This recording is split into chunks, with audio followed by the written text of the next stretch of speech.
Astaghfirullahaladzim min kulli dhanbin azim la yaghfiru dhunuba illa rabbul alamin. Astaghfirullahaladzim min kulli dhanbin azim min sama'in wa basarin wa kalamin wa fuadin. Astaghfirullahaladzim min kulli dhanbin azim sirran wa alaniyatan ya Ghafurur Rahim. Alhamdulillah wassalatu wassalamu ala rasulillah tabi'il mawala raditu billahi rabba wa bil islami dina bi Muhammadin nabiyya wa rasulah. Alhamdulillah segala puji kepada Allah yang telah menurunkan iman Islam sampai kepada 20 Ramadan insyaallah hari ini. Berarti tinggal last terakhir 10 Ramadan, menjadi hari-hari yang bertuah, hari-hari yang bernilai bagi umat Islam sedunia insyaallah. Kita masuk 20 Ramadan dan masuk pada akan datang insyaallah. Allah tetapkan iman kita, Allah sampaikan pada akhir Ramadan, Allah dapatkan Lailatul Qadar, berikan semua pertolongan, amin amin ya rabbal alamin. Kemudian salat kepada baginda Rasulullah SAW, menjadikan kita menjadi umat yang terbaik dengan sunnah-sunnah Nabi bil al-asir Nabi, amin amin ya rabbal alamin. Sebelumnya mari kita sama membaca Al-Fatihah untuk kepada bangsa pesawat MH17 yang Allah takdirkan dengan apa yang Allah takdirkan kepada mereka pada hari yang baik dan pada bulan yang baik. Ini hari Jumat dan hari bulan puasa 10 akhir Ramadan, maka hari yang baik, bulan yang baik, di tempat yang baik insyaallah sebetulnya. Maka kepada mereka dihadirinya Al-Fatihah. Wabillahi minasyaitonir rajim. Bismillahirrahmanirrahim. Alhamdulillahirabbil alamin. Arrahmanir rahim. Maliki yaumiddin. Iyyaka na'budu wa iyyaka nasta'in. Ihdinas siratal mustaqim. Siratal ladzina an'amta 'alaihim ghairil maghdubi 'alaihim waladdallin. Amin ya rabbal alamin. Semoga Allah jadikan mereka orang-orang yang terbaik di tempatnya ya Allah, kepada umat Islam menjadi orang-orang yang syuhada, menjadi orang-orang yang meninggal di bulan yang baik. Dan kepada keluarga, mungkin ada saudara mara atau kawan, ya inilah takdir Tuhan, Allah tentukan, maka kita hanya sabar dan mendoakan dia kepada yang terbaik. Dan kita tak tahu apa rahasia Allah, kita tahu apa rahasia Allah. Kenapa di Malaysia dipilih 2 kali? Masih apa itu rahasia Allah. Yang satu hilang tak tahu sampai sekarang, yang satu terjadi macam itu rahasia Allah. Karena dunia sekarang tak boleh kita jangka dunia hari ini. Semua boleh terjadi dengan kondisi masing-masing hari ini sebetulnya, dan itu min alamati akhir zaman, tanda-tanda akhir zaman, tanda-tanda kiamat. Semoga yang hidup kita ini masih dapat mengambil iktibar, dapat mengambil pengajaran, dapat mengambil suatu peringatan daripada semua yang Allah takdirkan sebetulnya kepada kita. Karena semua pasti ada nilai maksud daripada Allah. Tolong, jadi jangan kau kasihan kepada MS, jangan kau marah-marah sama MS pun nanti kau kutuk MS, janganlah. Ini apa MS macam ni, tak, janganlah. Allah itu hak Allah, bukan hak kita. Jangan karena ujian iman, ujian iman, ya semoga itu ujian iman, kemudian pengeringatan kepada kita, iktibar kepada semuanya sebetulnya. Ya mungkin kita banyak dosa, kita banyak salah, kita banyak khilaf sebetulnya, baik kerajaan, baik semua orang, baik orang Islam ya. Kalau di Palestina ada yang banyak meninggal, hampir sampai ratusan lebih karena syahid dibunuh oleh Israel. Sekarang kita pun alhamdulillah ada yang syahid tapi karena jatuh pesawat terbang. Lebih baik daripada engkau mati di hospital tengok Bollywood. Kan lebih baik daripada mati di hospital tengok Bollywood. Betul kan? Jadi alhamdulillah lah ini. Jadi jangan terlalu jauh. Maka Allah pilih kematian tu, Allah yang pilih. Kematian tu Allah yang pilih. Engkau tak tahu di mana kita mati, apa cara mati kita tak pernah tahu sebetulnya. Jadi itu Allah yang pilih. Jadi ada Allah buat cara macam itu, ada cara mungkin dengan biasa, ada cara dengan jihad, semua Allah yang pilih. Dan kita ridha dengan semua pilihan Tuhan, dan jangan buruk sangka, dan jangan husnuzon, jangan kita mengutuk, jangan kita melaknat, kerana semua adalah takdir Allah. Dan kita orang yang ridha, sabar dengan nahnu nasbir bil bala wa nashkur bil raha wa narda bil qada. Itu tanda orang beriman, sabar dengan musibah, syukur dengan nikmat, dan ridha dengan takdir ilahi. Itu tanda orang beriman. Hati-hati ingat itu hadis itu. Tanda orang beriman adalah nasbir bil bala, sabar dengan musibah, wa nashkur bil raha, kita syukur dengan nikmat, wa narda bil qada, dan kita ridha dengan apapun ketentuan Tuhan. Itu adalah ujian, itu tanda orang beriman yang harus ada dalam hati kita setiap saat. Kenapa? Karena setiap saat itu pasti ada dalam hidup kita. Tiap hari pasti ada tiga itu. Kalau tak musibah, nikmat, takdir, pasti ada. Musibah, nikmat, takdir, kan tiga dia pasti ada tiap hari. Pagi ada, petang ada, siang ada, semua. Ada yang kau suka, ada tak suka, paksa kau ridha.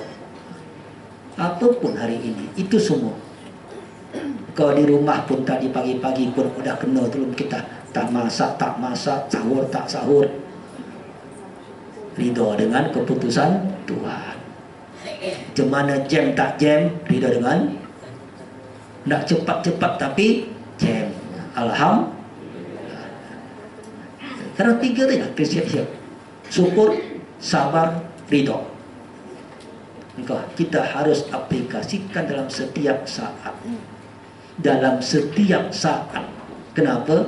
Ini adalah kondisi hati setiap saat. Itu adalah kondisi hati setiap saat. Insya Allah, kalau ada tiga ini akan terhindar daripada stres. Tak akan kena stres, insya Allah. Tak akan kena stroke. Tapi kalau tiga ni tak ada, tetap akan stres. Di rumah stres, di pejabat stres, di jalan stres. Di mana tak stres? Tak ngaji pun, tak ngaji pun stres. Tak naik lift pun, tak naik lift lama tunggu, stres juga. Kita tentukan, Allah telah tentukan itu. Maka saya kata al-imanu bil qada wal qadar itu sangat berat bagi saya. Iman billah mudah, iman bil rasul mudah, iman bil kitab mudah, iman yaumil akhir mudah. Yang paling susah al-imanu bil qada'i wal qadar khairuhu wa syarruhu. Iman dengan qadar dan qadar, apapun yang baik atau tak baik. Karena itu kita kena uji tiap hari. Allah uji iman kita tiap saat. Allah uji iman kita tiap saat, tiap detik. Maka ya muqallibal qulub sabbit qulubana ala dini. Itu kita ya muqallibal, hai yang Allah yang membolak-balikkan hati, tetapkan hati aku atas agama engkau. Apa maksud agama? Apa maksud agama engkau? Tetap hatiku atas semua tuntunan daripada agama, pedoman daripada agama. Okey. Apa pedoman agama? Kalau ada musibah, sabar. Kalau ada nikmat, syukur. Ada qada, ridha. Itulah namanya agama. Itulah namanya. Maka kalau ya musabbital qulub, sabbit qulubana. Tetapkan. Kenapa? Karena setan paling pandai untuk merbolak-balik hati. Bolak-balik hati. Atau kita dengarlah tadi malam sebaik dengarlah kes MH17. Apa yang terjadi tak tahu kita. Ada kata shotdown lah segala macam. Wallahu alam. Tak siapa yang tembak, wallahu alam. Kalau pun tembak tak tahu jadi. kita pun tak tahu, itu dah jatuh. Itu sudah takdir Allah. Apa komen kita?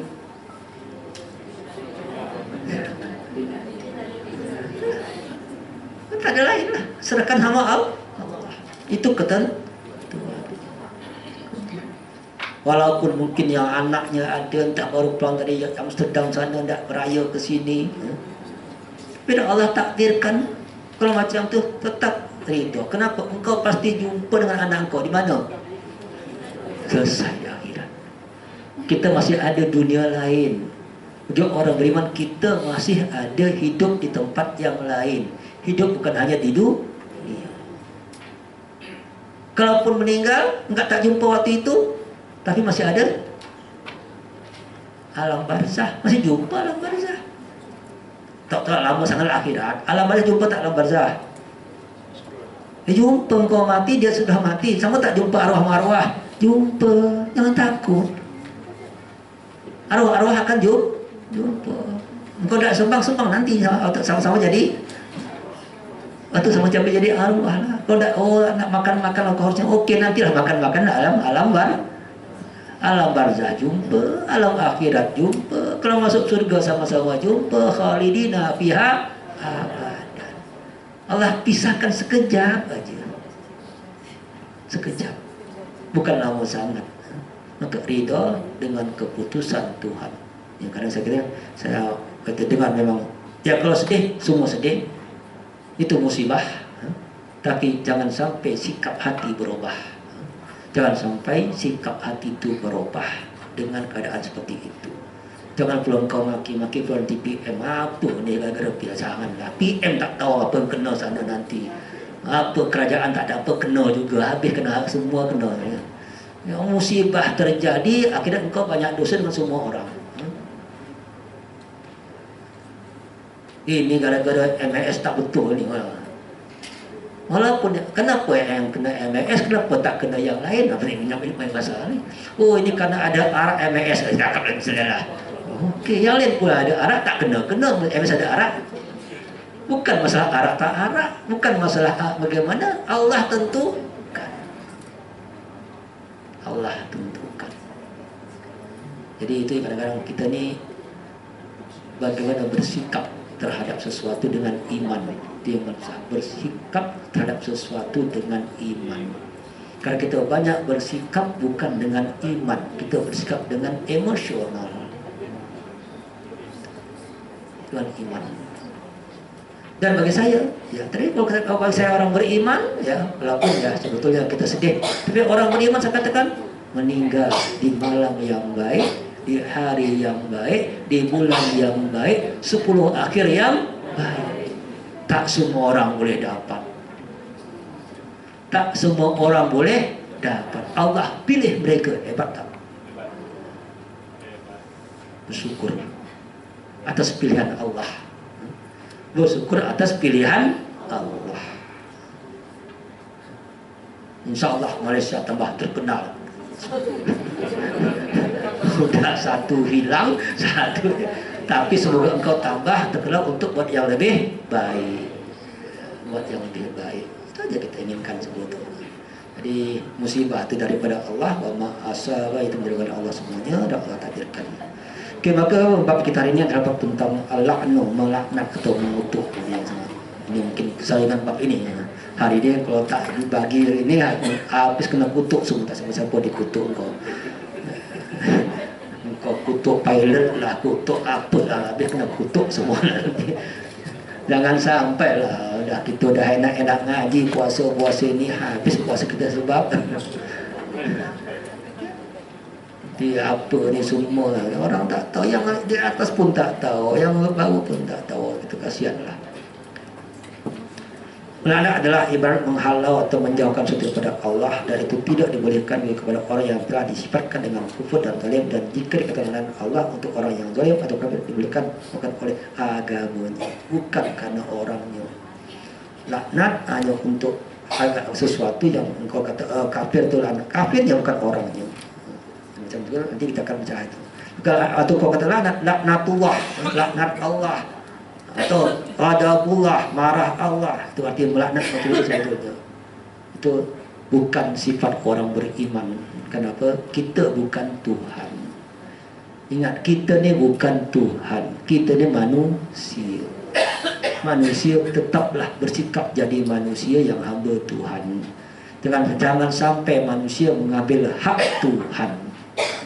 Apa hak Tuhan? Menghukum sesuatu terhadap dirinya. Itu hak Tuhan. Allah kata laknat Allah itu hak Allah, bukan hak kita. Kerana kita tak tahu akhir seorang itu jadi apa sebetulnya. Apa? Yang kau hati, marah kau, laknat dia, kutuk dia, laknat kepada kau. Tahu-tahu nanti pas meninggal dia baik, engkau tak. Jadi kita tidak tahu akhir. Kita hanya tahu hukum hari ini. Kita menghukum dengan apa yang zahir, akhir itu hak Allah. Maka jangan mengambil hak Allah. Jadi tak boleh kita mengkafirkan kalau memang itu lain kan kafir. Ulama sebut itu ajarannya kafir, itu lain sistem sebetulnya. Orang tak boleh.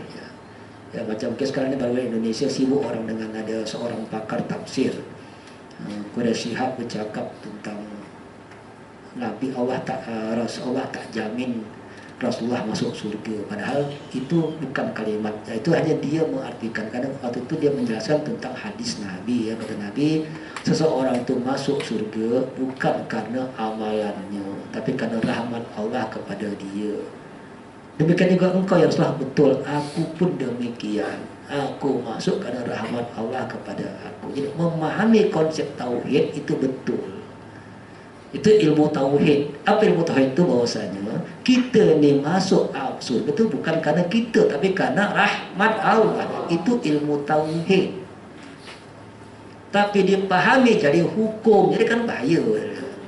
Jadi kadang-kadang ada itu ilmu apa? Itu bab tauhid. Apa bab tauhid itu? Yakin semua apa yang kita lakukan daripada Allah. Kita tak ada apa-apa dengan diri kita masing-masing. Itu bab tauhid namanya. Bukan berarti kita tak boleh beramal, bukan berarti kita tak ada istihar. Itu hak ilmu fikah. Jadi kadang-kadang pandangan tauhid, pandangan fikah, pandangan akhlak ini kadang-kadang harus seimbang.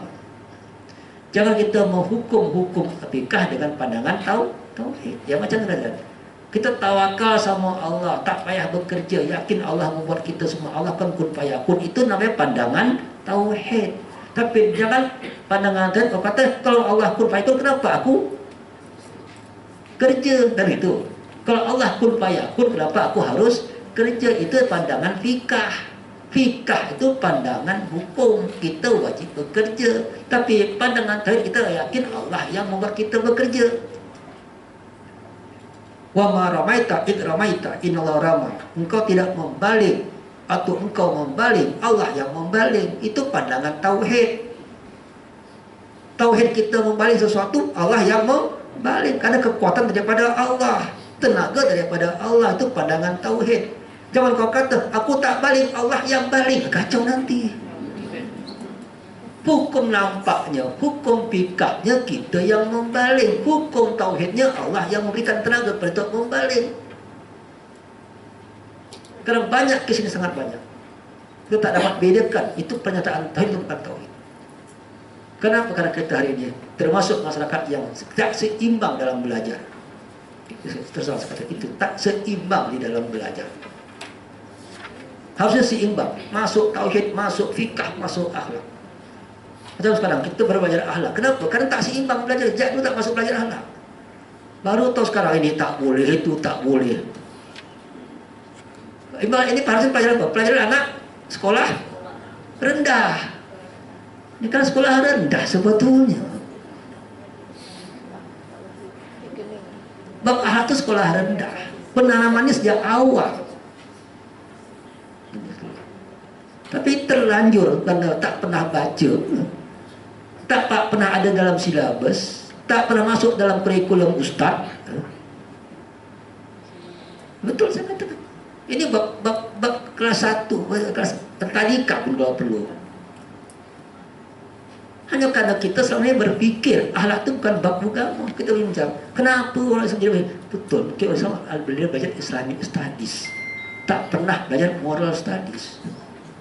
Orang lain belajar moral, kita belajar Islam. Islam kita tak ada Waktu kita bicara Islam, tak ada moral dia.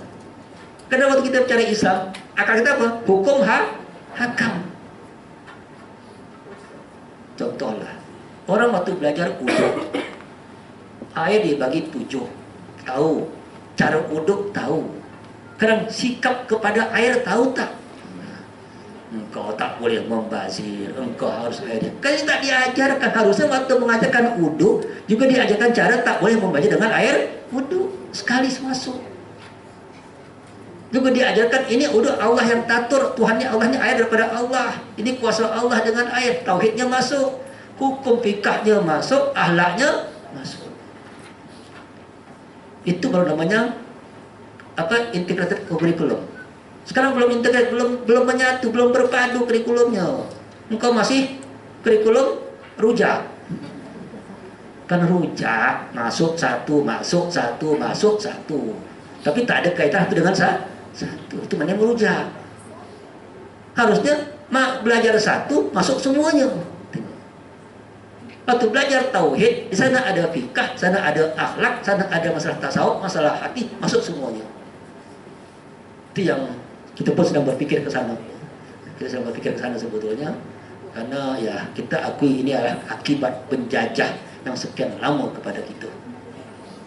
Sistem penjajah yang merusak otak kita sejak ratusan tahun. Ini saya kata terus terang. Kenapa saya berani kata macam itu? Sejarah membuktikan, ya. Ini supaya tahu sejarah. Pertama waktu penjajah masuk ke Aceh, apa yang pertama dibuat oleh penjajah di dunia Nusantara kalau tidak tahu? Bakar masjid. Kenapa masjid dibakar? Habis bakar, bina lagi masjid baru. Karena masjid yang ada di Aceh waktu itu, masjid dengan Baitur Rahman di Banda Aceh itu punya 27 fakulti. Jami' Baitur Rahman di Banda Aceh itu memiliki 22 fakulti. Jadi masjid adalah university.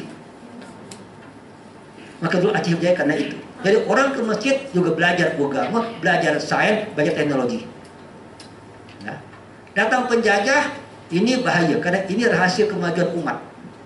Rahasia kemajuan umat kalau menyatu antara sains, teknologi dan agama. Maka cara pertama, bakar itu masjid yang 4 kali lebih besar pada masjid hari ini, komplek dia, dan bina masjid yang baru, lebih cantik, lebih hebat, tapi tak ada yang hanya masjid saja yang ada, tempat sholat saja yang ada. Inilah. Akhirnya seluruh masjid di Nusantara semuanya hanya tempat ibadah. Pandai tak? Itu terjadi pemisahan antara agama dan kehidupan total. Itulah yang harus kita kembalikan kembali. Kita kembalikan lagi. Kan itu yang kita rusak hari ini sebetulnya. Mana sekolah, madrasah, agama, banyak pahala. Kemana sekolah? Sekolah saya tak ada pahala. Apa belajar? Belajar matematik, ada pahala. Belajar apa? Hisab. Hisab itu matematik, tak ada pahala. Kalau matematik tak ada pahala, hisab ada pahala. Ini pisah kan? Kemana? Beramal. Kemana? Ke masjid. Okey, dapat pahala. Bekerja di mana? Di office, ada pahala tak? Beramal itu artinya apa? Apa arti amal bahasa Arab? Kerja. Jadi ke office itu apa? Kerja. Beramal, bukan kata bekerja. Coba, kita ke office beramal, ke masjid beribadah. Masuk office itu banyak pahala. Man amsa kalam yang sama barang siapa yang pulang daripada office pada kerja rumahnya dengan benar, Allah ampunkan dosa-dosanya. Pahala kerja di office. Ibadah. Tapi kita dah dipahami yang rusak, pemahaman rusak hari ini sebetulnya. Dan itu bukannya kita, anak cucu kita, atuk-atuk kita, dah berapa generasi. Berapa generasi yang merubah kita dah. Maka saya pun termasuk yang itu banyak seulang-ulang supaya sebati dengan otak. Jangan lupa. Karena itulah ibadah. Hancurnya Islam karena ini. Masjid ada kolam untuk apa? Untuk uduk. Siapa kata untuk uduk saja? Tak. Masjid buat kolam tu untuk wuduk kalau tak solat. Kalau tak solat tu apa? Belajar ilmu bintang. Maka hampir semua kolam masjid tu pasti atas tak ada atap, terbuka supaya datang nampak apa? Bintang. Belajar bintang dari kolam masjid. Engkau ni buat kolam di masjid wilayah tak ada buat apa? Ikan pun tak ada, orang pun tak ada. Tak ada manfaat.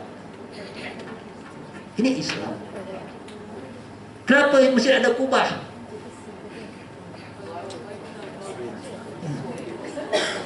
Untuk hiasan. Mana ada? Masjid ada kubah tu untuk dulu tak ada mic, maka imam di dalam sana itu kalau dia jadi imam, suara sampai ke belakang terdengar makmum tanpa mic. Kenapa? Ada kubah yang dibentuk untuk suara, menyampaikan suara. Kalau tak cara tahu betul, sekarang datanglah ke Masjid Bukit Aman. Siapa yang pernah sembahyang di Masjid Bukit Aman? Masjid polis. Kenapa? Tanpa mic, imam dia khatib Jumaat, semua dengar dengan sistem tadi. Kubah yang betul. Apa baiknya? Engkau kalau dah imam bercakap, tak berani bercakap. Kenapa? Kalau kau bercakap, semua dengar. Baik kan? Imam bercakap di depan tu, yang lain tak berani bercakap sikit pun. Kenapa? Kalau dia bercakap, masuk semua. Tapi kalau pakai mic, ini Ustaz cakap penat-penat sana. Ustaz penat cakap di depan, teriak-teriak sana ngantuk, cakap apa itu. Kalau ada sistem kubah dah. Jadi kubah tu bukan hiasan. Kubah bukan hiasan. Kalau kita paham, karena Islam tak pernah hilang daripada kehidupan dan sains. Tapi sekarang itu tak kembali lagi sama kita. Sudah dirusak, otak kita yang dirusak. Itu juga kadang-kadang harus, ya saya terus masuk yang serius dengan ini sebetulnya. Walaupun saya tahu, penat saya cakap. Untuk karena saya cakap seorang, yang lain cakap lain. Saya bercakap di sini kemana-mana ini, tapi ustaz lain kata ini pahala, ini tak ada pahala. Tak apalah, saya ini merubah sistem sebetulnya, merubah cara berpikir. Karena saya tahu rusak umat, karena rusak cara berpikir, bukan tak ada ilmu. Karena ilmu banyak, tapi ada cara memandang yang salah, peradaan yang salah sebetulnya. Itu yang harus kita betulkan diri kita, anak kita, pada kita, masyarakat kita. Karena kalau itu tak terjadi, tak dibenahi, tak akan kita urus, tak akan tercapai kita menjadi khalifah di muka bumi. Khalifah di muka bumi. Itu dulu sebetulnya.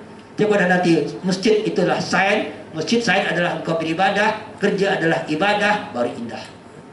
Macam itulah. Ini 10 akhir Ramadan. Apa kita buat? Apa buat di masjid? Iktikaf. Apa buat iktikaf? Tidur. Apa engkau buat di iktikaf? Zikir ustaz. Okey. Sekarang saya, apakah zikir itu boleh berfikir tak? Banyak orang berzikir tak berfikir. Padahal harusnya zikir tu berfikir. Jadi apa yang dibuat dalam masjid selama 10 Ramadan harusnya? Berfikir, bukan berzikir saja. Apa yang dipikirkan? Hidup engkau, fikirkan dulu. Refleksi 11 bulan yang lalu, ni pasal iktikaf. Engkau melihat hidup engkau 11 bulan yang lalu dengan membaca Al-Quran tadi. Bagaimana hidup engkau dengan Al-Quran? Betul tak dengan semuanya? Engkau tengok satu anak, dengan keluarga, dengan jiran, dengan kawan, dengan kerja, semua tengok betul tak aku buat? Muhasabah. Itu muhasabah namanya. Dan pikirkan satu-satu. Hari ini akan buat apa? Besok apa aku pikirkan? Wah, dah. Kemudian rancang apa yang akan buat akan datang. Jadi satu muhasabah, satu munajat. Jadi kerja selama 10 hari itu muhasabah dan munajat. Muhasabah adalah merefleksi semua kehidupan kita pada yang lalu, dengan diri kita, dengan keluarga, dengan anak. Munajat adalah mengajukan kepada Allah proposal kepada Tuhan. Apa yang kau inginkan pada 11 bulan akan datang. Ya Tuhan, aku ingin ini, betulkan aku ini. Itu namanya adalah munajat sama Tuhan. Kalau doa terlalu kecil, munajat itu bercakap apa saja, lebih luas menjawab. Itu yang kita lakukan selama 10 hari ini, kadang yang tak cukup sehari itu. Banyak problem kau sebetulnya. Maka kata, etikaf, bawa laptop boleh. Kenapa? Berpikir. Bukan untuk tengok macam-macam. Kau, apa aku buat, tulislah, rekod lah. Apa yang kau nak rekod? Minta sama Allah. Sehingga nanti pada malam Lailatul Qadar. Apa Lailatul Qadar? Apa itu malam Lailatul Qadar? Itu pun tak tahu. Apa itu malam Lailatul Qadar, saya tanya. Itu nilainya 1000 malam, 1000 bulan. Nilainya apa itu malam itu? Malaikat turun. Itu cerita ada malaikat yang itu malam apa sebetulnya? Udah berapa kali Lailatul Qadar terdapat? Secara sejarah itu malam turunnya Al-Quran daripada Lauh Mahfuz ke Baitul Izzah sekaligus. Itu sejarah turunnya Quran. Itu Allah alam bila tak tahu kita. Itu azali. Itu sejarahnya. Tapi yang terjadi tiap tahunnya itu malam apa? Allah raikan malam itu. Karena itu malamlah Allah menentukan bajet setahun akan datang. Engkau akan jadi siapa, siapa yang dapat rezeki, siapa yang akan naik haji, siapa yang mati, siapa yang hidup. Ditentukanlah pada malam Lailatul Qadar. Maka malam keputusan, Lailah malam Qadar keputusan Tuhan. Maka sebelum Allah putuskan, majukan proposal banyak-banyak. Minta munajat. Apa rancangan engkau akan datang? Yang belum kawin, minta jodoh sama Tuhan. Ini malamnya. Cari malam tersebut. Jadi kita baru apa? Baru kita bersemangat untuk berbuat. Kalau tak tahu apa itu malam, baca tafsir tentang Lailatul Qadar dalam surah Ad-Dukhan dengan surah Al-Qadar. Fiha yufraku kulla amrin hakim. Itu malam kami putuskan segala macam keputusan kami dengan bijaksana. Barulah malam itu juga turunlah malaikat. Setelah di keputusan ada pembagian tugas, siapa malaikat yang bertugas, baru malam itu diputuskan juga keputusan kadarnya juga, petugas malaikatnya siapa, itu malam itu semuanya. Hebat tak manajemen Allah? Tapi kita tak paham konsep. Kalau paham konsep, kalau hanya berjaga saja tengah malam, paling untunglah security guard dapat tiap tahun dia. Security guard kan dapat jaga selama malam. Tapi bukan itu poinnya, bukan jaga poin. Poinnya adalah apa yang kau lakukan untuk mencari malam tersebut dengan engkau bermuhasabah, dengan engkau bermunajat, sehingga Allah putuskanlah engkau yang terbaik, sehingga nilai hidup engkau akan datang macam 83 atau 1000 bulan. Dengan prestasi masing-masing. Baru boleh cari. Paham? Jadi kalau mulai masuk. Bila malamnya, wallahu a'lam. Oh, Ustaz malam ganjil. Betul, ganjil sini di Saudi. Kadang Saudi ganjil sini, kena sini. Oh malam Ustaz, okey malam sini Amerika. Siap. Terkadang tak tahu apa malam atau siang atau genap atau ganjil, maka dibuatlah iktikaf 10. Allahu Akbar. Itu pemanfaat Lailatul Qadar. Bukan kau tunggu pokok. Mana pokok tunduk? Engkau tunggu pokok tunduk. Engkau pun tak tunduk. Pokok yang sujud engkau tak sujud. Kan sibuk. Malam kata ada pokok sujud, tengok keluar. Mana pokok sujud? Engkau tunggu pokok, bukan tunggu Allah.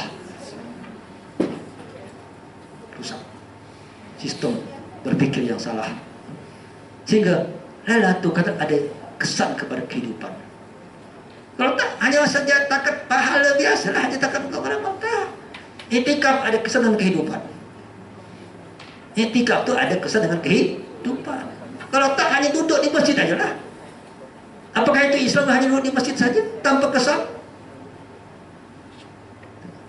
Maka zikir dan berpikir dua hal yang harus seimbang. Betul. Engkau iktikaf bukan hanya iktikaf tapi berpikir. Dan dengan engkau berpikir dengan iman Allah, dengan muhasabah, berarti engkau berzikir.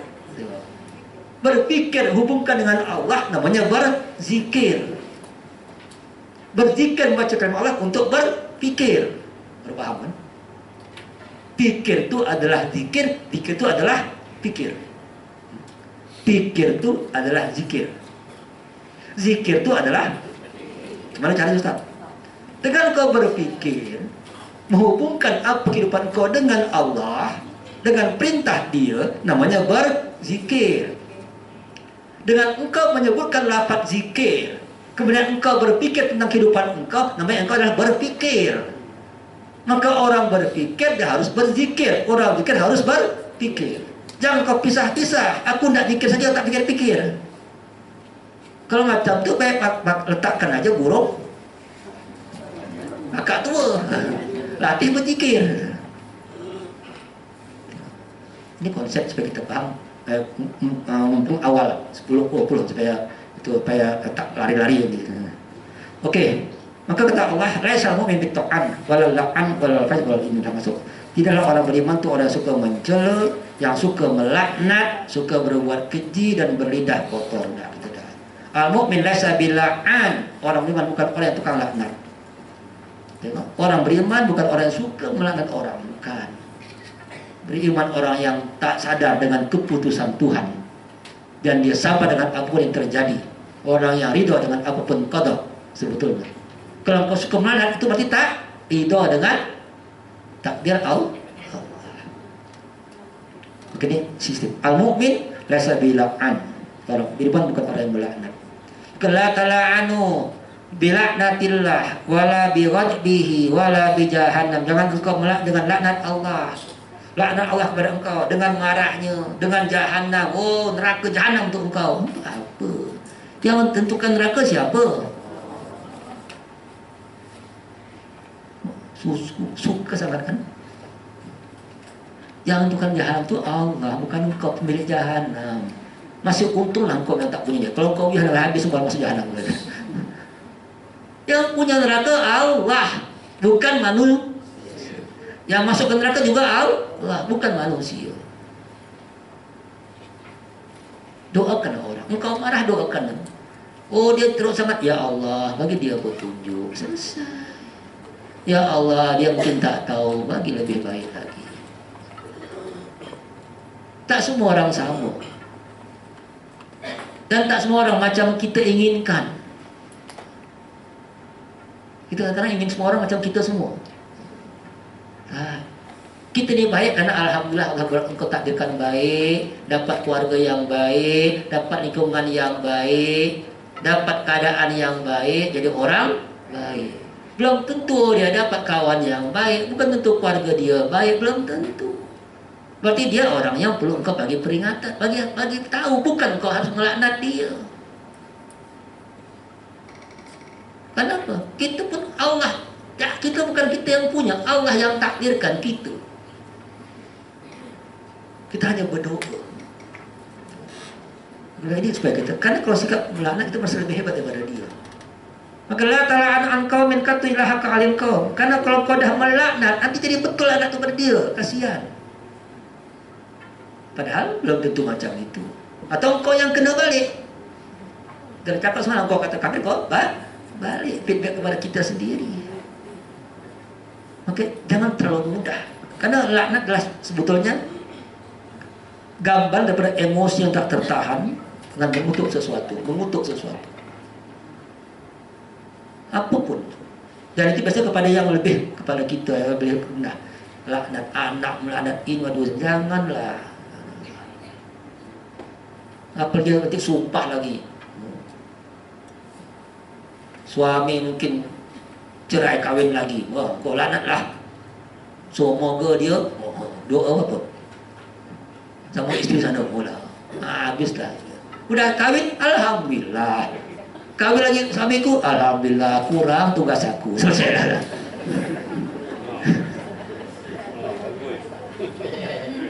Oh, tambah 3, 4, alhamdulillah. 1 untuk masak, 1 untuk masuk pagi, 1 untuk. Kalau sudah Allah takdirkan, Kita tak ingin sesuatu, tapi kalau dah Allah takdirkan, apa nak cakap? Soal dia tak adil, berdosa dia. Kenapa kita marah? Sampai melaknat. Kalau sudah Allah takdirkan, susah kan terima kan? Susah terima. Tapi kan itu keputusan Tuhan. Alhamdulillah dia kawin daripada zina. Tengok. Sekarang terjadi, kita kan otak macam tu. Malah hanya terbalik otak kita. Aku tak nak ada madu. Biar dia zina. Kacau lagi dah. Bahaya cara berfikir kita sebetulnya. Jadi bukan saya katakan suruh kawin, tak. Kalau itu terjadi dengan keputusan Tuhan, apa sikap kita? Jangan sampai akhirnya kau mengutuk lalat melang. Itu yang hari ini menghancurkan diri kita sendiri. Karena boleh terjadi. Sekarang anak kau penat kau bagi dia makan, penat kau bagi dia sekolah, tiba-tiba dapat kahwin sama perempuan yang cantik, lupa sama engkau. Apa yang kau kata?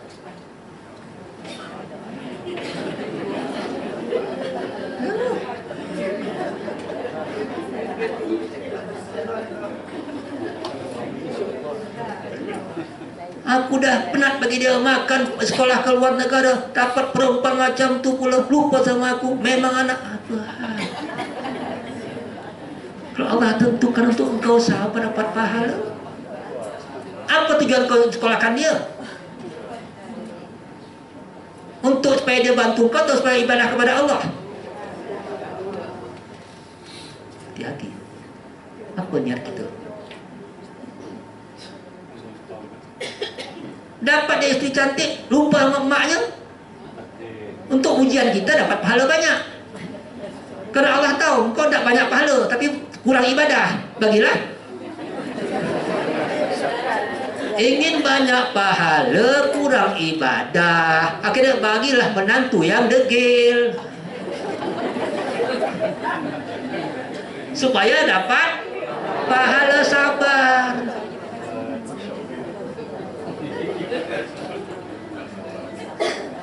Tapi kau nak minta ke surga paling tinggi, ibadah tak kuat. Jadi cara paling mudah apa?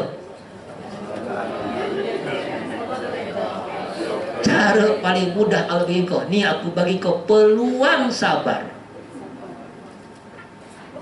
Peluang sabar. Berarti sabar harus ada musibah. Mana mungkin sabar tanpa musibah? Agar sabar ada, maka bagilah musibah. Kalau sabar sedikit pahala, sabar banyak, maka cara yang paling banyak pahalanya, maka paling degil lah dapatnya. Banyak tak terjadi anak itu degil waktu ada emaknya, lepas emak meninggal anak baik. Banyak terjadi tak? Kalau soalan saya, untuk siapa tu anak degil? Untuk siapa anak Allah buat degil? Untuk emaknya dapat pahala. Kalau hanya buat baik, Allah buat baik anak tu boleh dia bila masuk. Pun payah pun boleh. Allah buat anak tu degil untuk si emak dapat pahala banyak. Tapi banyak si emak tak suka pahala itu.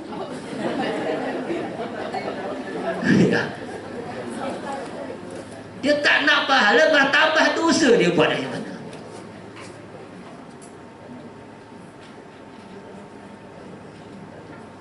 Pandang macam tu. Malah kau buat dosa, kau kutuk anak, kau laknat anak. Anak haram, jadah, tak apa-apa keluar kamar kadang-kadang.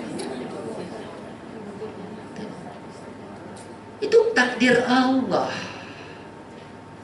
Pada takdir Allah, bagaimana bersikap? Karena semua anak degil kan apa? Siapa yang buat? Anak degil siapa yang takdirkan? Untuk siapa? Untuk kita. Suami kawin siapa takdirkan? Istri lari siapa takdirkan? Ada pula suami baik, sangat istri yang lari kacau lah. Kan macam-macam terjadi. Ada engkau baik sangat, jiran pula yang kacau, ada lagi. Mana ada kita hidupnya okey semua? Tak ada. Siapa yang dapat anak okey, isteri okey, jiran okey, saudara mara okey, semua okey, rugi. Kenapa? Kurang pahala. Rugilah, kurang pahala engkau. Semuanya okey semuanya, tak ada komplain, tak ada apa. Jadi kalau ada macam-macam, bersyukurlah engkau. Nikmati hidup dengan Allah. Nikmati hidup dengan Allah. Insya Allah lulus. Kalau kau masuklah setan ganggu. Enggak, itu kan bisikan setan waswis itu. Dulu waktu aku muda-muda sibuk sama aku, udah 2 tahun lagi. Dulu waktu aku sama anak aku baik, sekarang jumpa istri macam tu macam ini. Itu godaan siapa? Si setan waswis bisudurin nas. Terus setan, wis tambah setan manusia masuk kawan kau. Wih memang ya, tambahlah cerita lagi. Setan kedua lagi, setan jin, setan manusia. Kita pun panas. Langsung keluarlah umpatan kutukan laknat Allah. Itu kita kadang-kadang tolonglah. Kita ini Melayu yang kadang-kadang terlalu cepat macam itu. Usir anak kadang-kadang tak kemana. Akhirnya anak kau lari ke mana? Oh, anak berzina kan? Allah takdirkan anakku berzina. Ya, selesai. Hadapi dengan iman. Bukan saya sekarang kondisi dunia hari ini yang ada kawan macam-macam, ada pergaulan macam-macam. Allah takdirkan anakku berzina misalnya. Apa yang terjadi? Dekati dia supaya tobat, minta ampun sama Allah. Selesai. Jangan kau usir dia. Engkau usir dia, siapa yang dapat? Gereja yang dapat. Engkau usir satu, gereja dapat 2. Engkau usir 1 anak, gereja dapat 2 anak. Anak engkau dapat, anak dalam kandungan dapat. Tengok, pintar tak? Pandai tak dia? Engkau usir 1 anak, mereka dapat 2 anak. Karena ada seorang strategi memang menghamilkan orang-orang Islam. Ada strategi itu.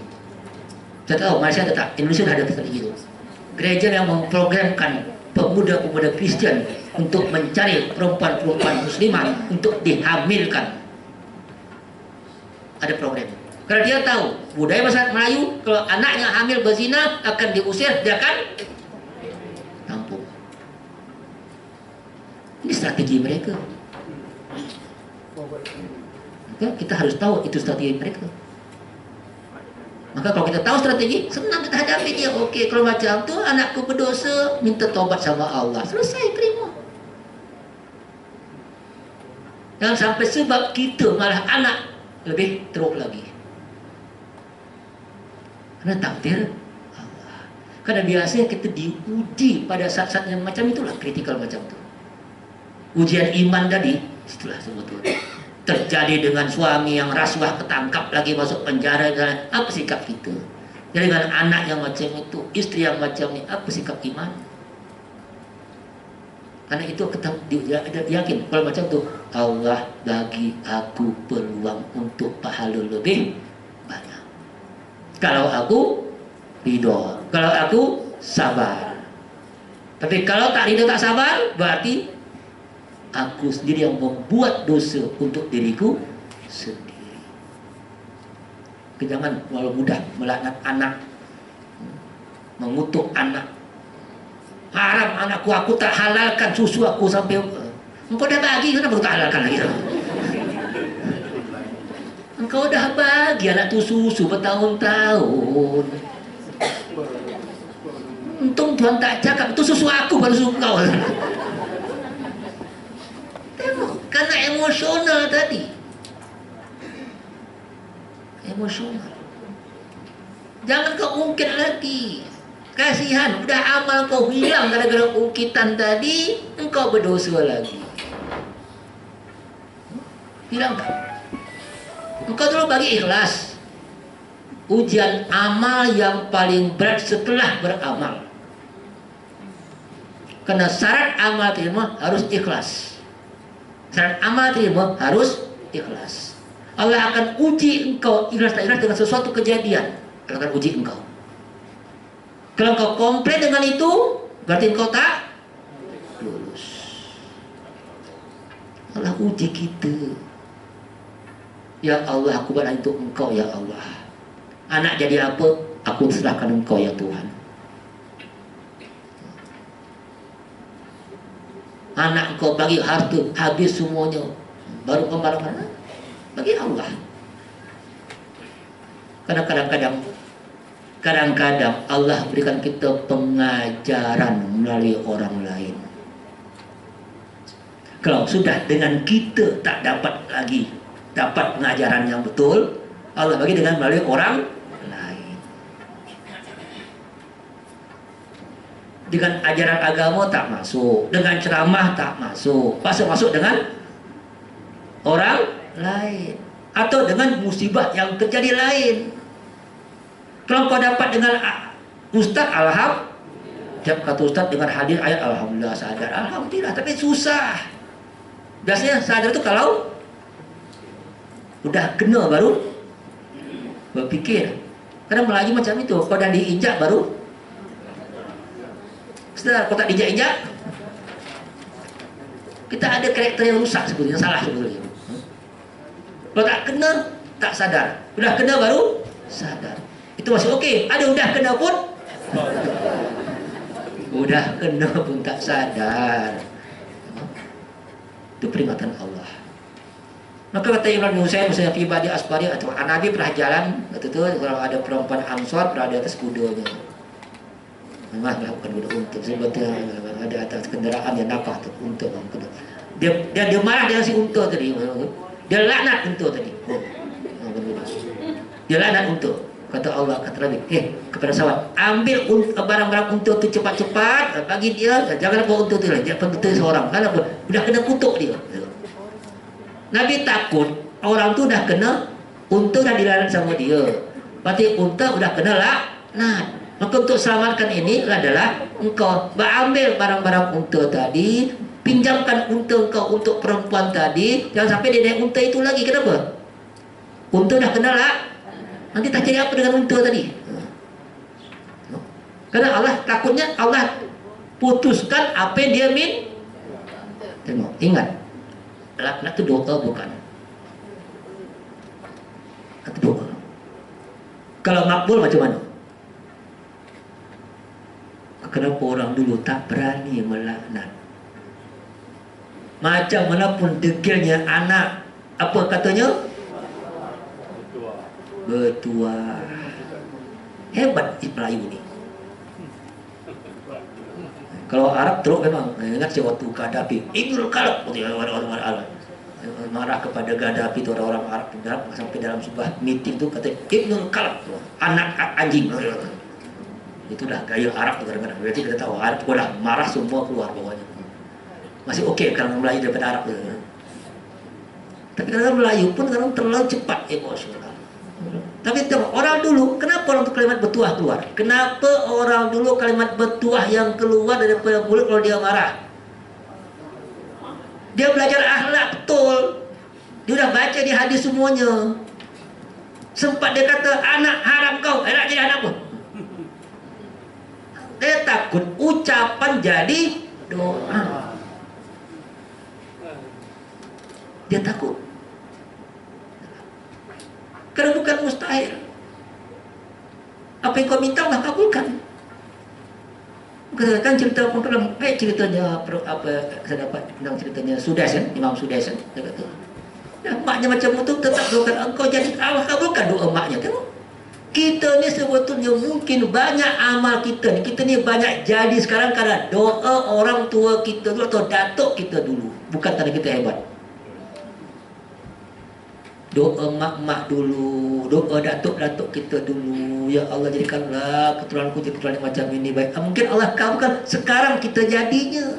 Bukan karena amal kita banyak, tak. Doa mereka untuk kita yang sampai hari ini banyak. Maka di mereka itu kalau kau marah lu anak-anak kau, cucu kau nanti sempat kau lihat 7 keturunan. Banyak Melayu macam tu. Aku laknat 7 keturunan. Oh, habis-habislah semuanya kena.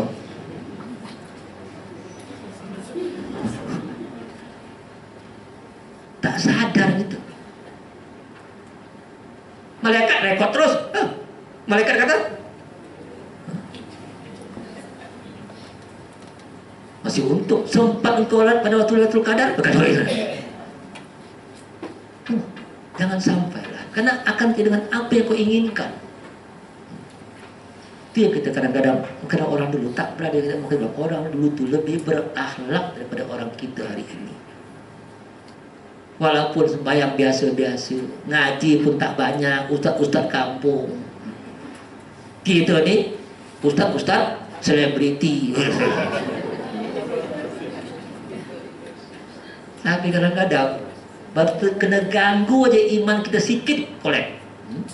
Kau kena ganggu aja hati kau dengan musibah, kolek.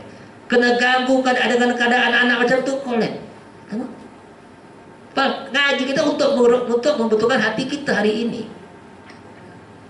Tapi kenapa tak jadi kita sekarang penat sembahyang tapi hati tak betul? Kenapa sekarang kita penat solat hati tak betul? Karena tak ada ilmu untuk hati tadi.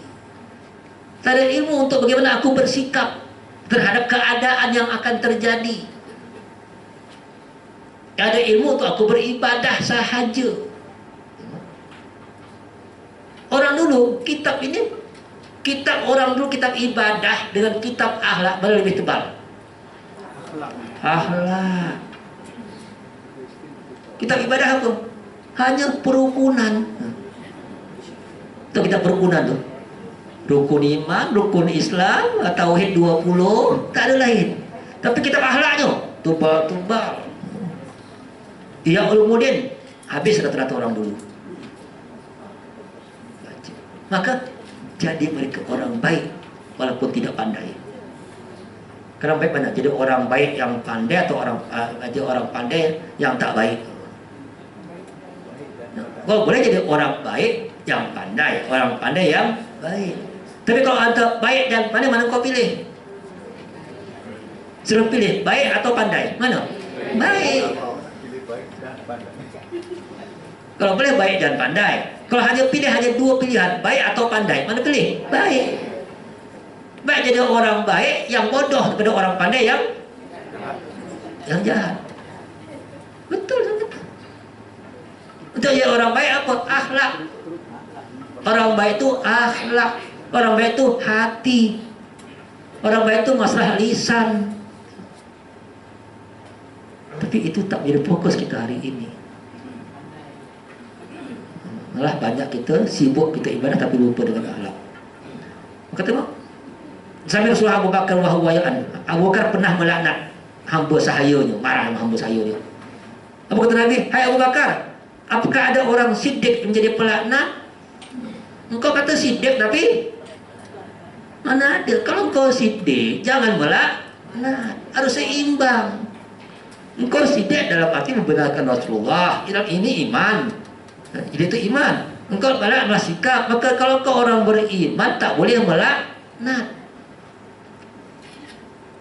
Seimbangkan antara hati dan iman, antara sikap hati dan sikap kita kepada Allah. Maka Abu Bakar pun jangan demikian kata Nabi. Kalla wa rabbul Ka'bah martani, sampai 2-3 kali dia ucapkan macam itu. Apa fakta maka langsung Abu Bakar membedakan hamba sahaya pada izin. Kemudian dia kata, ya Rasulullah, la a'ud, aku takkan buat lagi macam Rasulullah. Kata Nabi, la yakununa syufa'a innal la'in aqla'anin la yakununa syufa'a wala syuhada yaumal qiyamah. Orang-orang yang melak tak akan dapat syahid dan syafaat pada hari kiamat. Syahid dan syafaat. Mungkin syahid berarti syahid. Kadang-kadang syahid itu macam-macam syahid. Macam-macam syahid. Ya macam itu Abu Bakar, dia syahid, mungkin syahid dengan cara lain. Saya itu boleh macam tadi bagi saya, orang mati terbunuh syahid, mati macam musibah syahid, macam-macam syahid. Bukan hanya perang saja, macam-macam syahid. Malah ada hadis katakan barang siapa berniat untuk syahid, dia akan mati walaupun dia tak mati dalam dia akan berjuang dalam jalan Allah. Itu syahid. Maka bilang, atau lagi syafaat. Syafaat pada hari kiamat. Orang kau melaknat, maka bilang udah tanda tak mungkin dapat. Jadi tengok, jangan sampai kita dapat tanda la'anin, tukang laknat. Jangan kayak ini. Karena Allah akan tak masukkan ini. Kemudian Nabi pernah kalau Rasulullah, Nabi pernah jalan sama seorang laki-laki, jalan naik ke keledai. Dan laki itu mengutuk melaknat keledainya. Maka kata Nabi, hai hamba Allah, janganlah engkau berjalan dengan kami kalau engkau dengan keledai yang terlaknat. Kami ini bukan bangsa pelaknat. Kalau kau melaknat bukan grup kami. Tengok. Kalau kau orang tukang laknat orang, apa sikit-sikit laknat, sikit-sikit ada orang hobi. Ada orang kadang hobi, sikit-sikit laknat. Macam orang ada hobi, sikit-sikit mati. Mati aku, mati betul ada tahu. Kita kan susah kita kan. Kalau kita sikit-sikit makan, Nabi makan sikit.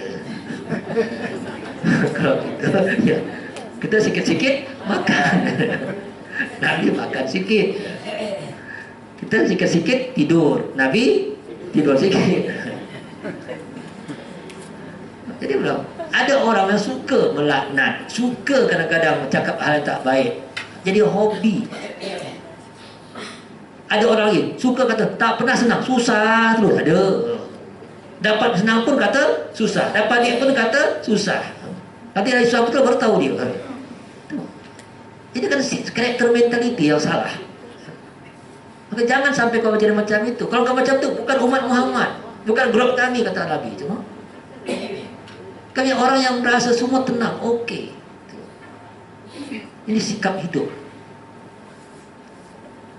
Maka ketika laknat ada berapa hal. Ada laknat kepada orang kafir, ada laknat kepada Yahudi dan Nasrani, Khawarij. Ada laknat itu lebih khusus kafir, khusus lagi Yahudi, Nasrani atau Khawarij atau orang-orang ajar sesat. Baru laknat kepada seseorang. Jadi laknat kepada orang kafir dan kelompok itu dibolehkan. Laknat Allah kepada orang kafir kan semuanya, tak ada satu orang namanya. Kepada kumpulan kumpulan Yahudi kan kumpulan, tak ada satu orang, itu dibolehkan. Yang tak boleh kepada individu. Laknat kepada simpulan walaupun dia kafir tak boleh. Karena kemungkinan dia berubah menjadi muslim. Yang masih hidup jangan kau laknat, boleh jadi. Kecuali kalau orang tu terkenal memang kafirnya udah mati pun dia, baru kau laknat, tak apalah. Kepada si Fir'aun memang kena laknat, itu dibolehkan. Karena memang kafir jelas macam itu, laknat Allah kepada dia. Kepada Abu Jahal dibolehkan. Tapi kalau masih ada orang boleh berapa banyak orang kafir yang mungkin dia teruk tapi akhirnya dia akan masuk Islam. Doakan dia. Itu Islam sebetulnya. Jadi kenapa kita boleh? Karena dia ada peluang untuk dapat hidayah. Kalau kau dah halal dia, kau sudah menentukan seakan dia masuk neraka. Kalau kau belum punya hak mengatakan dia masuk neraka, belum punya hak.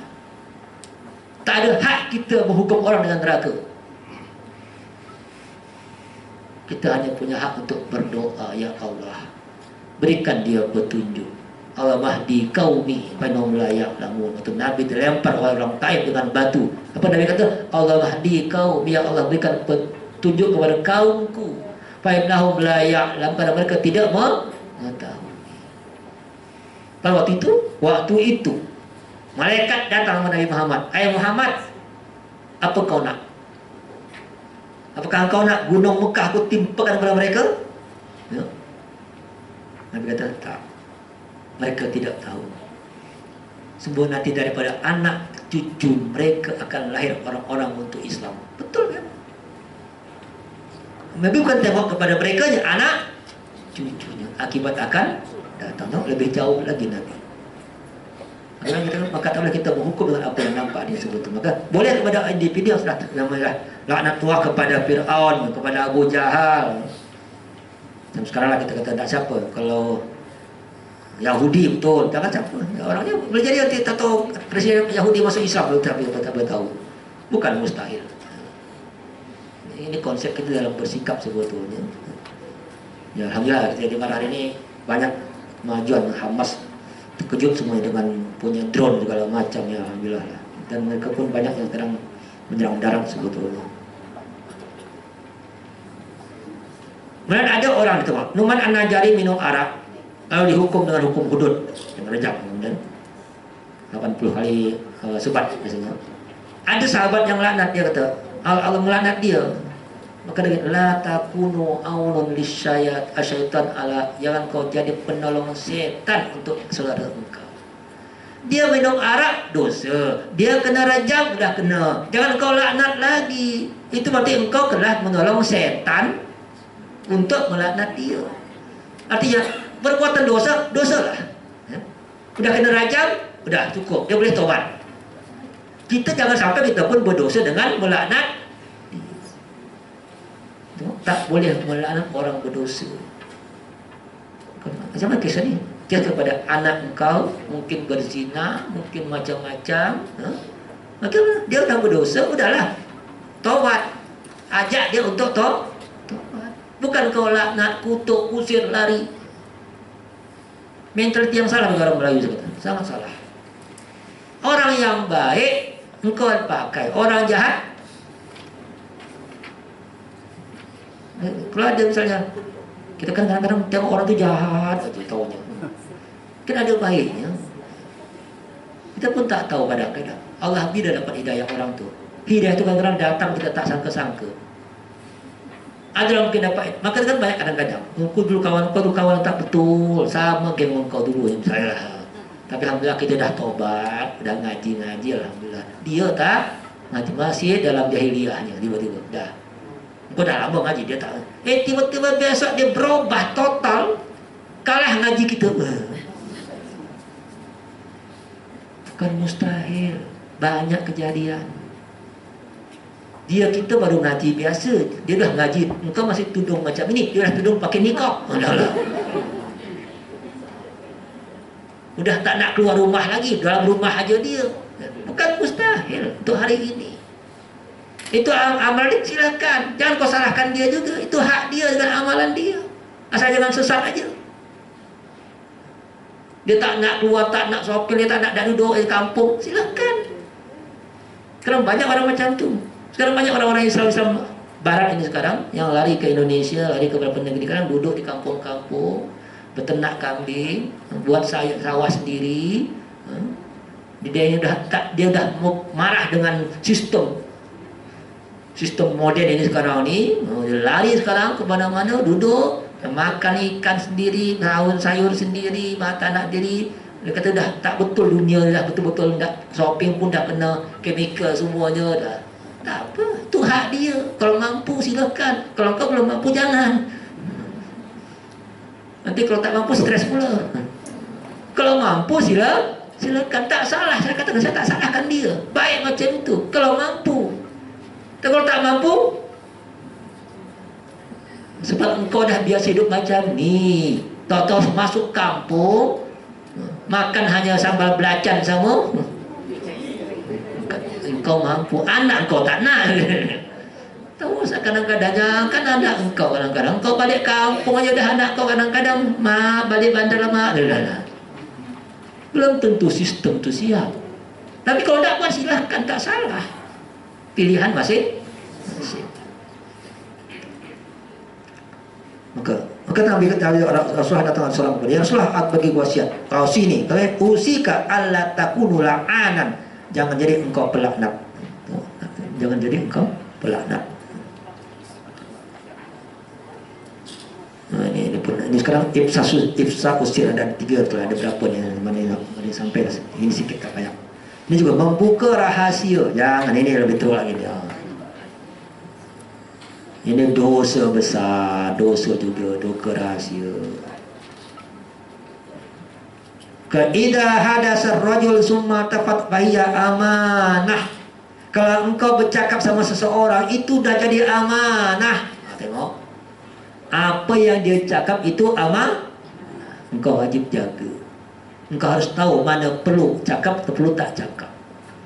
Maka ini penting, ini tak penting. Ini perlu orang lain tahu atau tak tahu. Itu amanah. Jangan sampai nanti yang tak layak tahu kau cakap dia malah kacau semuanya. Apapun, kalau dah engkau sama engkau, amanah.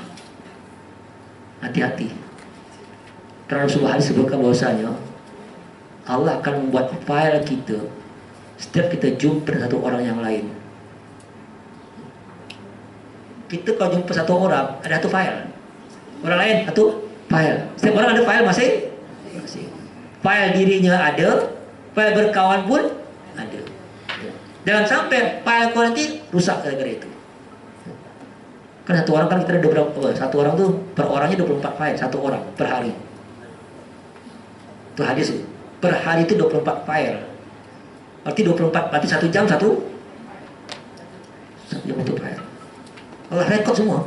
Betul lah. 1 jam tu kan banyak cakapnya ada, gambarnya ada, lengkap kan. Banyak 1 jam file. Banyak. Kalau dah 1 hari, berapa tebal file kau? Itu baru diri. Dengan orang kau jumpa pun ada file baru. File baru. Itu kabarnya mungkin ilmu. Mana saya dapat kawan bagi tahu saya dari Mekah. Ya, ada suatu tulisan baik. Semua beberapa ilmu itu. Kenapa dalam Baitul Qal kita minta Allahumma innaka afuun tuhibbul afwa fa'fu anna. Kenapa kita minta Allahumma innaka afuun? Kenapa bukan ampunan? Bukan Allahumma ighfirli. Apa beda antara afuun dan ighfir?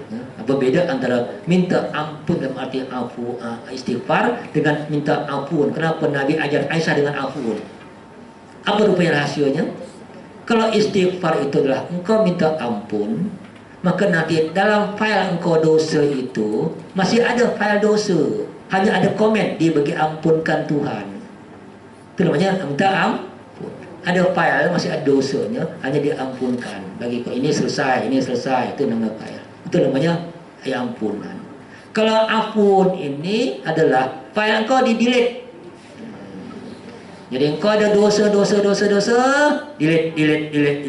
tak tertulis lagi dalam file tadi. Itu namanya afun. Maka kenapa yang diminta oleh Aisyah itu Allahumma innaka afun karimun tibul afwa fa'fu an. Baru paham. Maka kenapa tidak diminta? Karena ini malam penentuan semuanya. Kalau sehingga apa file yang tak betul semuanya, ya Allah hapuskan. Itu konsep. Jadi baru kita paham kenapa doa Aisyah.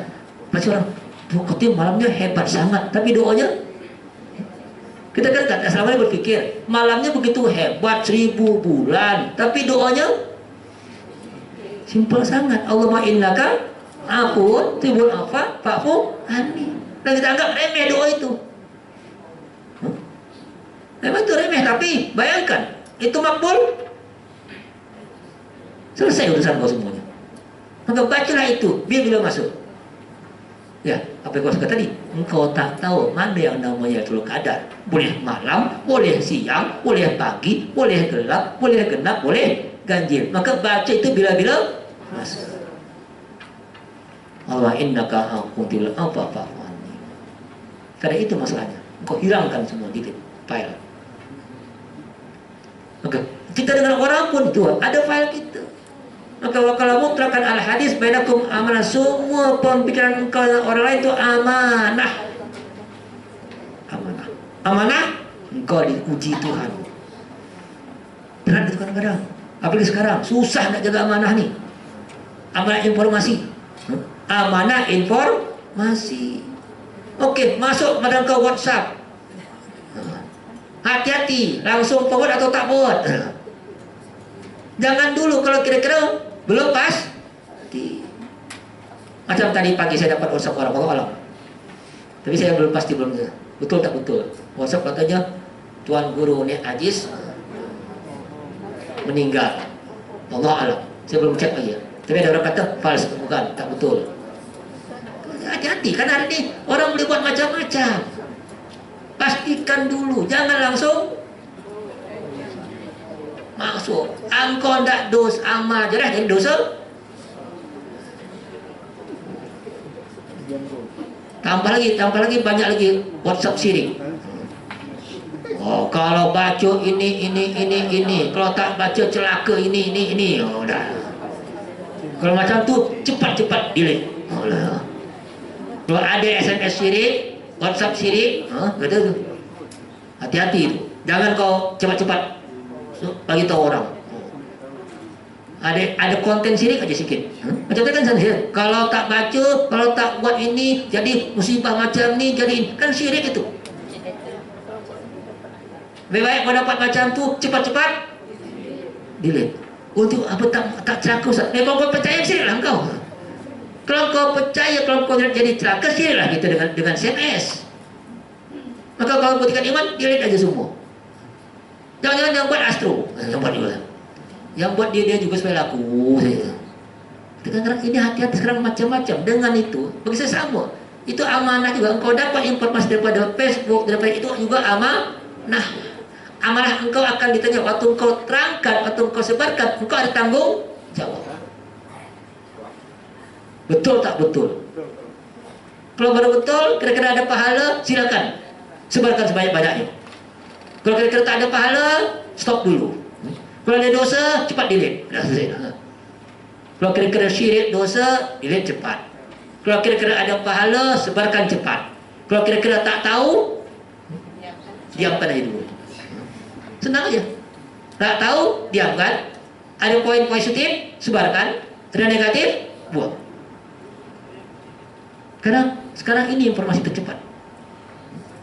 Asal masuk tahap apa, masuk. Ya alhamdulillah. Saya tahu ada kebaikannya. Apa kebaikannya? Apapun informasi kita cepat tahu. Kebaikannya ada.